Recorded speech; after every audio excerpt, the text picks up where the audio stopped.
प्रतापगढ़ नाम का एक राज्य था। वहाँ भीमा नाम का एक गरीब व्यक्ति रहता था। भीमा बड़ा मेहनती था। उसका एक बेटा था जिसका नाम केशव था। केशव भी अपने पिता की तरह खूब मेहनती था। केशव जब बहुत छोटा था तभी उसकी माँ का देहांत हो गया था। केशव के पिता ने फैसला किया था कि वह दूसरी शादी नहीं करेगा और खुद ही केशव को पालेगा। बड़ा होने पर केशव भी अपने पिता के साथ काम पर जाया करता था। दोनों बाप बेटा राजा विक्रम के यहाँ नौकरी करती थी। राजा उन्हें रोजाना उनकी मेहनत के बदले केवल 2 किलो अनाज देता था। इतने अनाज में बड़ी मुश्किल से दोनों बाप बेटों का गुजारा होता था, इसलिए वह दोनों हमेशा भूखे ही रहते थे। एक दिन केशव अपने पिता से कहता है, पिताजी, हमें राजा की नौकरी छोड़ देना चाहिए। हमें कुछ और काम करना चाहिए या फिर किसी दूसरे शहर में जाकर नौकरी करनी चाहिए। राजा हमें इतना कम अनाज देता है, हमारा पेट भी सही से नहीं भरता और हम हमेशा भूखे ही रहते हैं। भूखे रहने की वजह से हम बहुत कमज़ोर हो गए हैं। अगर हम खाएंगे नहीं तो हम काम कैसे करेंगी? भीमा बोला, बेटा, कह तो तू बिल्कुल सही रहा है। भूखा रहने की वजह से मुझे भी बहुत कमज़ोरी आ गई है। हमेशा चक्कर से आते रहते हैं। कभी कभी तो मेरी आंखों से दिखना भी बंद हो जाता है। लेकिन बेटा, हम राजा की नौकरी नहीं छोड़ सकते। अगर हम राजा की नौकरी छोड़कर किसी दूसरे शहर में जाकर नौकरी करेंगे तो राजा हमें तलाश करवा कर सूली पर लटका देगा। इसलिए हमारी भलाई इसी में है कि हम चुपचाप राजा की नौकरी करते रहें। अब तो जाकर जंगल से थोड़ी लकड़ी लेगा, मैं खाना पका दूंगा। केशव अपने पिता के कहने पर जंगल से लकड़ी लेने चला जाता है। तभी भीमा के घर एक बूढ़ी काकी आती है। वह भीमा से कहती है, भीमा बेटा, तूने जिंदगी भर मुसीबत काटी है, अब और अपनी जिंदगी मुसीबत में मत काट। कभी तू चैन से बैठकर 2 रोटी नहीं खा पाया। तेरा बेटा कब का जवान हो गया है, तो उसकी शादी क्यों नहीं कर लेता? घर में बहू आ जाएगी तो कम से कम तुम लोगों को खाना तो बनाना नहीं पड़ेगा। तुम थके हारे मजदूरी करके आते हो और फिर भोजन बनाते हो। अगर बहू आ जाएगी तो तुम्हें बहुत से कामों से राहत मिल जाएगी। तभी भीमा काकी से बोला, अरे काकी, केशव की शादी हुई 1 साल हो चुका है। बूढ़ी काकी सुनकर हैरान होते हुए बोली, क्या कहा तूने? केशव की शादी को 1 साल हो चुका है, लेकिन तूने कभी किसी को बताया नहीं। आखिर क्या वजह है इसकी, जरा मुझे भी तो पता चले। भीमा बोला, काकी, वजह तो कुछ नहीं है। केशव की बहू अपनी माँ के घर है।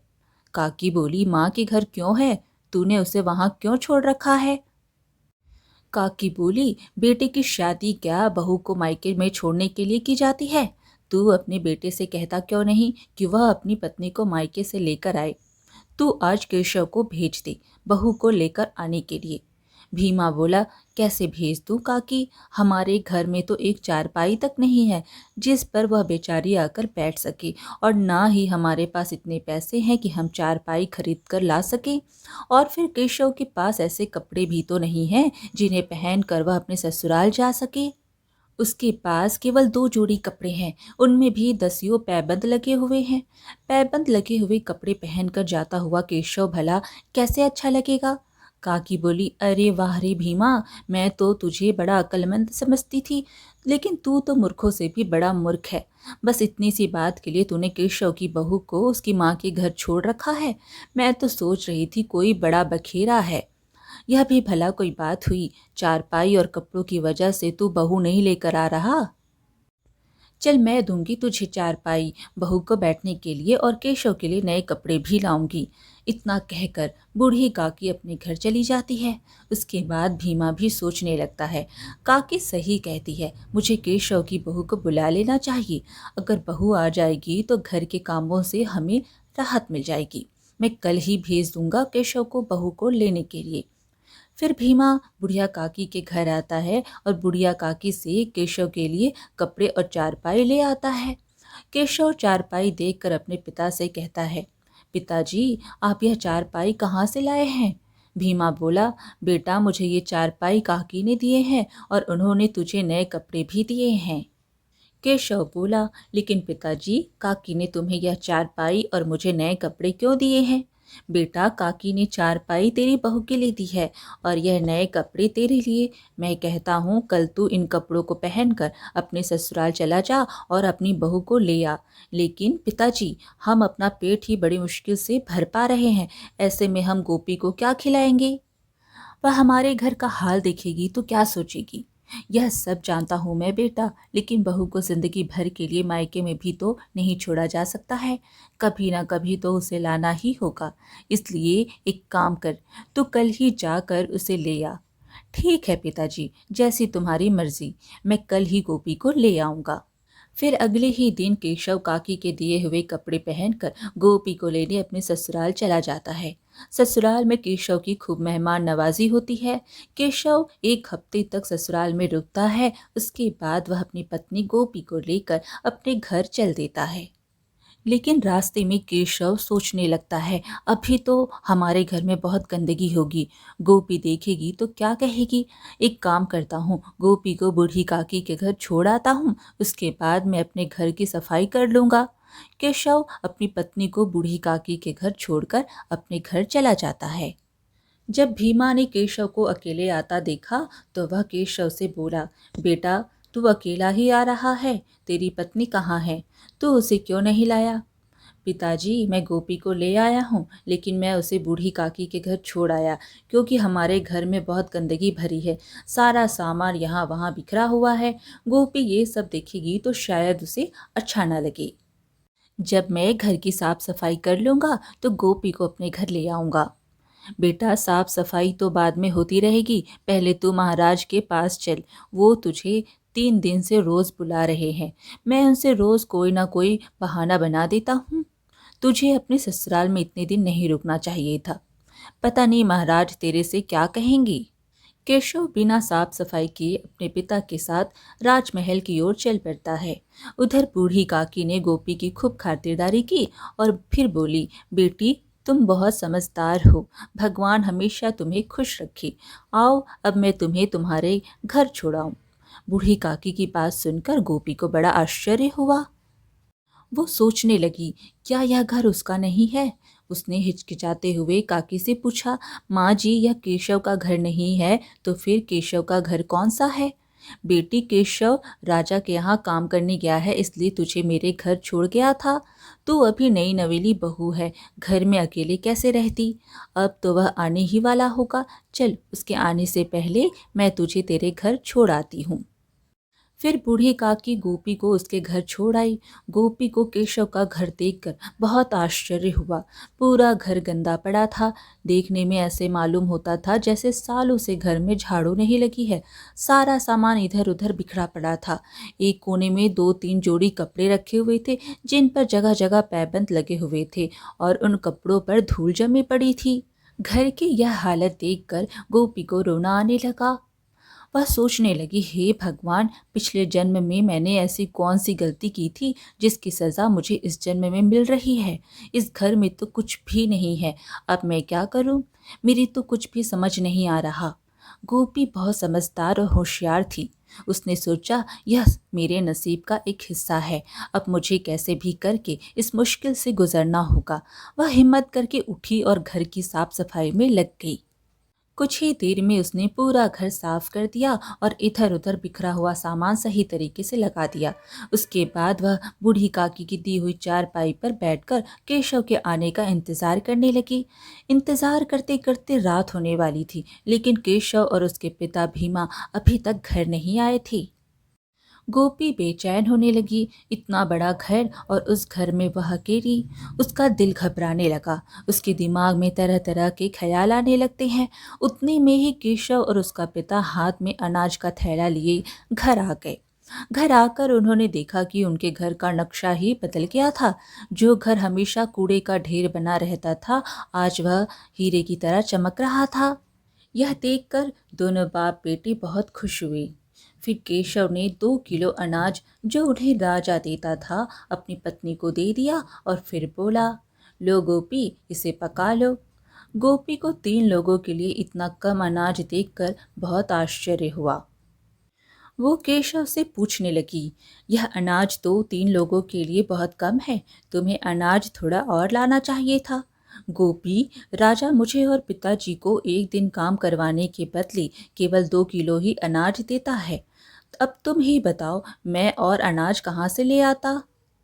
आप लोग राजा के यहाँ पूरा दिन मेहनत करते हो और राजा आपको 2 किलो अनाज देकर बहका देता है।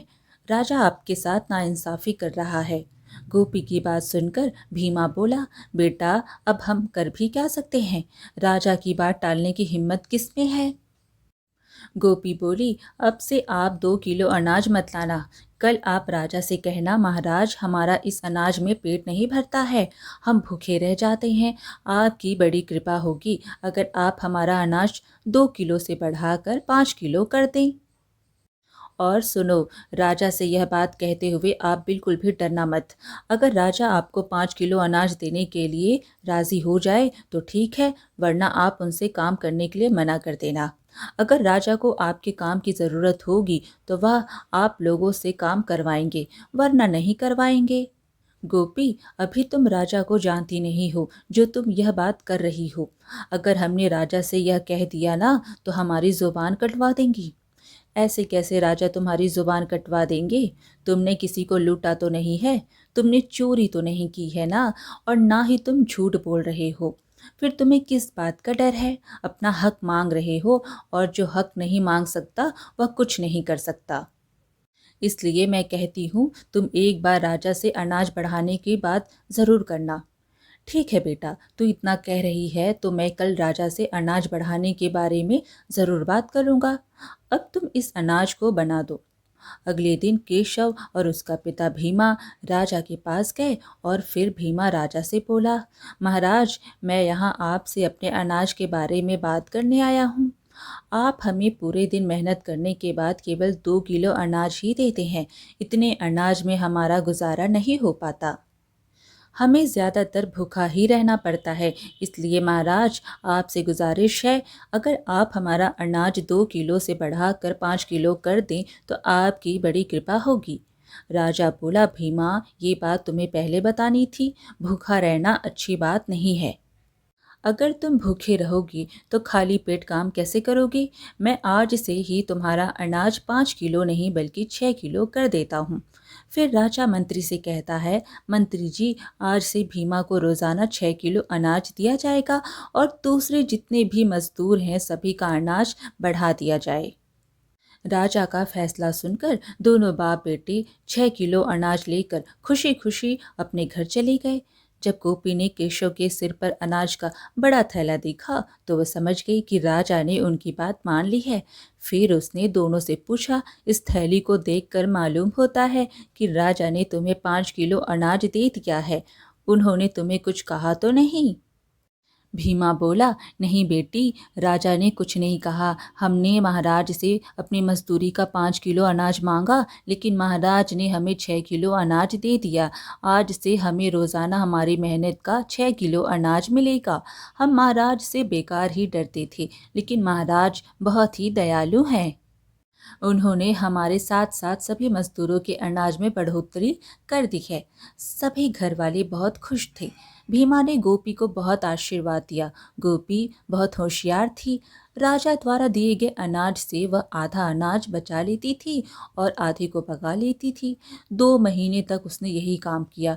फिर एक दिन उसने अपने ससुर से कहा, आज आप राजा से कहना कि मैंने अपने बेटे की शादी कर ली है। अब हम परिवार में 3 सदस्य हो गए हैं। आप जो अनाज हमें देते हैं उससे हमारा पूरा नहीं पड़ता है। महाराज, अगर आप हमारा अनाज थोड़ा और बढ़ा दें तो बड़ा अच्छा होगा। भीमा बोला, ठीक है बेटी, हम महाराज से ऐसा ही कहेंगे। अगले दिन शाम को काम खत्म करके दोनों बाप बेटे राजा के पास गए और राजा से बोले, महाराज, मैंने अपने बेटे केशव की शादी कर दी है।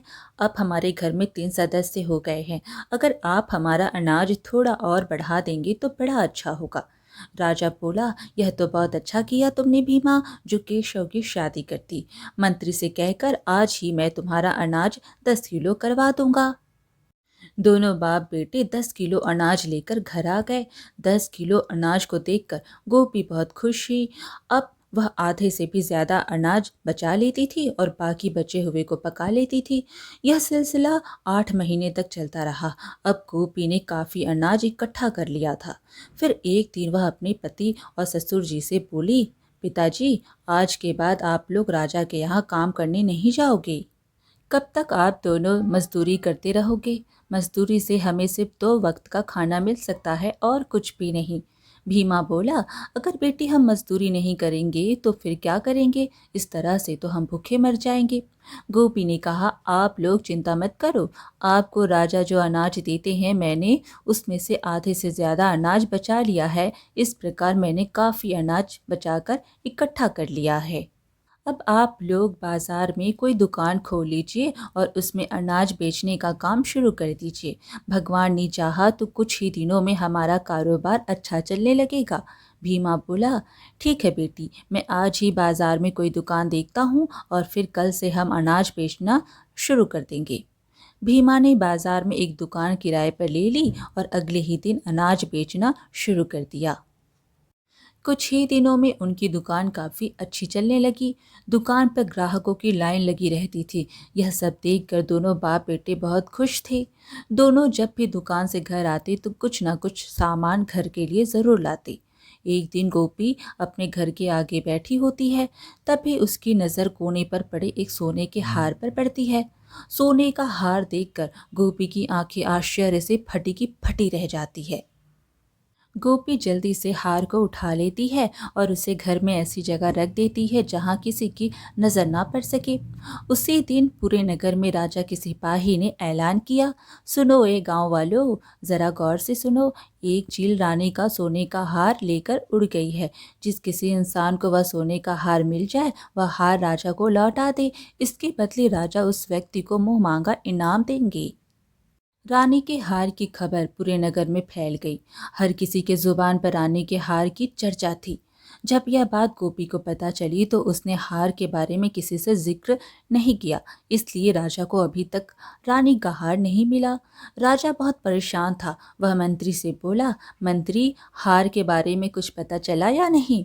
मंत्री बोला, नहीं महाराज, अभी तक कुछ पता नहीं चला, लेकिन हार की तलाश जारी है। राजा बोला, मंत्री, तुम एक काम करो, पूरे नगर में दोबारा ऐलान करवाओ कि अभी तक रानी का हार नहीं मिला। अगर किसी भी आदमी को हार के बारे में कुछ भी पता हो वह बिना डरे दरबार में आकर राजा को बताए, और जो भी हार लाकर देगा उसे मुँह मांगा इनाम दिया जाएगा। मंत्री सिपाही से दोबारा पूरे नगर में ऐलान करवा देता है। अगले दिन गोपी अपने ससुर और पति से कहती है, मैंने सुना है रानी का हार चील लेकर उड़ गई है, और जो भी आदमी उस हार को तलाश करके राजा को देगा राजा उसे मुँह मांगा इनाम देंगे। कहीं राजा झूठ तो नहीं बोल रहे? भीमा बोला, नहीं बहू, महाराज कभी झूठ नहीं बोलते। वो जो भी वादा करते हैं उसे पूरा भी करते हैं। राजा को ज्योतिषियों ने बताया है कि हार किसी के घर के आगे पड़ा हुआ है। तभी गोपी बोली, पिताजी, ज्योतिषी सही कहते हैं, हार हमारे घर के आगे पड़ा हुआ था। आप जाइए, राजा को यह हार ले जाकर दे दीजिए। भीमा गोपी से हार ले जाकर राजा को दे देता है। रानी का हार देखकर राजा बहुत खुश होता है। उसके बाद राजा भीमा से कहता है, भीमा, हम तुमसे बहुत खुश हैं। शर्त के मुताबिक अब तुम हमसे जो कुछ भी मांगना चाहते हो वह मांग लो, हम तुम्हें देने के लिए तैयार हैं। भीमा बोला, महाराज, मैं आपसे क्या मांग सकता हूँ? आपके हमारे ऊपर पहले से ही बहुत एहसान है। यह तो मैंने अपने कर्तव्य का पालन किया है।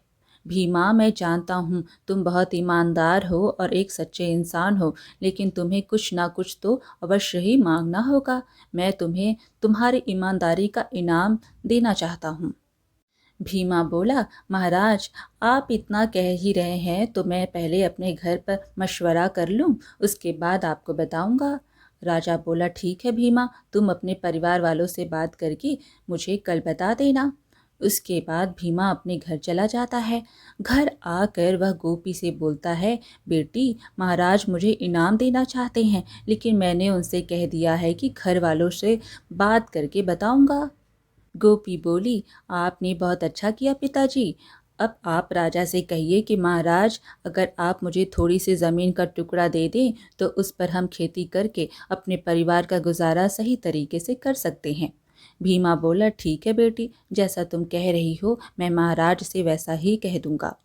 अगले दिन भीमा राजमहल पहुंचकर राजा के सामने खड़ा हो गया। राजा भीमा से बोला, कहो भीमा, परिवार वालों से क्या मशवरा करके आए हो? भीमा बोला, महाराज, अगर आप मुझे थोड़ी सी ज़मीन दे दें तो मैं उस पर खेती करके अपने परिवार का गुजारा कर सकता हूँ। फिर मुझे और मेरे बेटे को मजदूरी करने की भी ज़रूरत नहीं पड़ेगी। राजा बोला, ठीक है भीमा, मैं आज ही तुम्हें 5 बीघा ज़मीन दिलवा देता हूँ। मेरी भी भगवान से प्रार्थना है, इस ज़मीन पर खेती करके तुम खूब फलो फूलो और जीवन में आगे बढ़ो। फिर राजा मंत्री से कहकर भीमा को 5 बीघा जमीन दिलवा देते हैं। अब भीमा दिन रात खेत में मेहनत करता है और केशव अनाज की दुकान चलाता है। कुछ ही दिनों में वह बहुत मालदार हो जाते हैं। फिर केशव एक बहुत ही शानदार घर खरीद लेता है। अब उनके घर में किसी भी चीज़ की कमी नहीं होती। इस प्रकार भीमा की बहू की समझदारी और चालाकी से उसकी गरीबी के दिन कुछ ही दिनों में अमीरी में बदल जाते हैं। आज की कहानी यहीं पर समाप्त हुई। फिर मिलेंगे एक और कहानी के साथ।